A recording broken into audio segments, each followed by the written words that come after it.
So the next thing that happened on Monday Night Raw, it was a one-on-one match. It was The Miz versus Ivar with Valhalla ringside in a one-on-one match. And yeah, this match was a pretty good match. It was going back and forth and everything. But during this match, Bronson Reed comes down to ringside and he grabs a steel chair, puts it down, and then sits on that steel chair, watching this match throughout the whole thing in the middle of it. So yeah, that's what happened there. So Bronson Reed's at ringside for this match. And this match, it was a pretty good match. Like, obviously, Miz is pulling out a bunch of moves that he don't usually does. I think he did, like, a Stratisfaction, like a running bulldog off the ropes and stuff, which was pretty cool.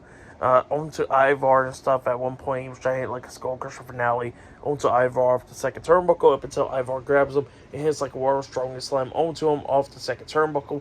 He pins him 1, 2. Miz barely kicks out at 2. And Ivar starts beating the hell out of the Miz. Ivar then climbs up the second turnbuckle. He's up there and he's about to try the moonsault onto Miz up until Ivar gets distracted by Bronson Reed. But then Miz grabs Ivar, power bombs him off the second turnbuckle, and puts his feet onto the top rope, and the referee didn't see it, and yeah, Miz pinned him for the 1, 2, 3. So yeah, the Miz defeated Ivar tonight in a one-on-one match. That's what happened. Pretty good match. Miz rolls out the ring, and then Ivar turns around. He gets attacked by Bronson Reed. Bronson Reed's slamming him and all that stuff. Reed climbs up the top turnbuckle and jumps off with a tsunami onto Ivar, laying him out. So yeah, that's what happened there for the match. And what happened after the match, I'll give it all 3.5 stars. That's what I'll give it. It was pretty good stuff. I liked it. So yeah, that's what happened there. But then after that, we see JD McDonough, and then Damian Priest comes up, and Priest looks at him. He goes like, "Look, there's a part of me that thinks that you should not be a part of the Judgment Day, and there's a whole lot of me that still can't stand you and stuff. But he says that you took the bullet for me tonight, and you've been doing a pretty good job.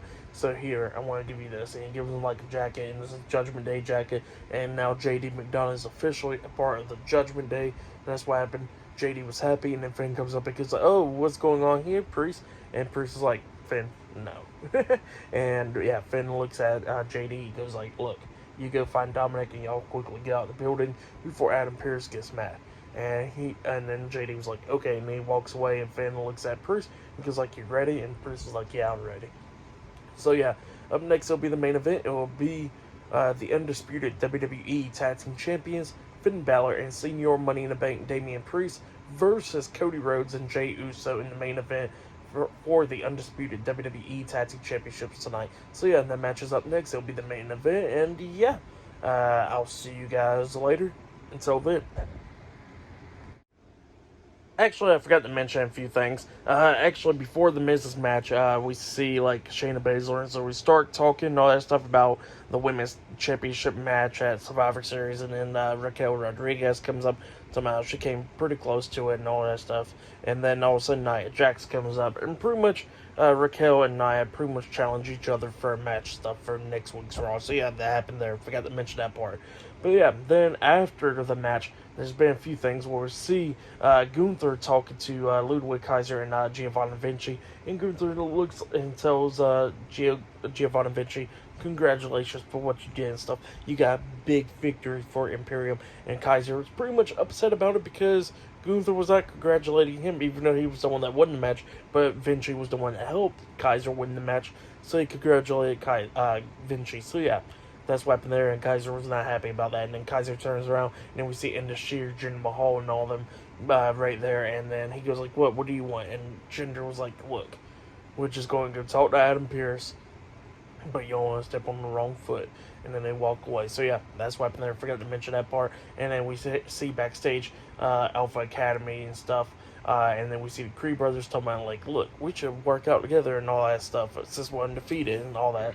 And the Creed brothers talking about how they should go win the tag team titles and all that. And then the New Day comes up talking about, like, you cannot be talking about tag team titles without the New Day. And then all of a sudden we see Maxine Dupree and Ivy Nile pretty much becoming best buddies in right there, and they were somehow they got on the wrong foot and all that stuff, and pretty much they walk off. And then we see Akira Tozawa with one of the NFL belts dancing around and stuff, talking about how he wants to become a world tag team champion. So yeah, doing the New Day dance and all that stuff, and he starts dancing around, and then they said that's nasty. So yeah, that's what happened there. But yeah, up next will be the main event. So yeah, I'll see you guys later. Until then.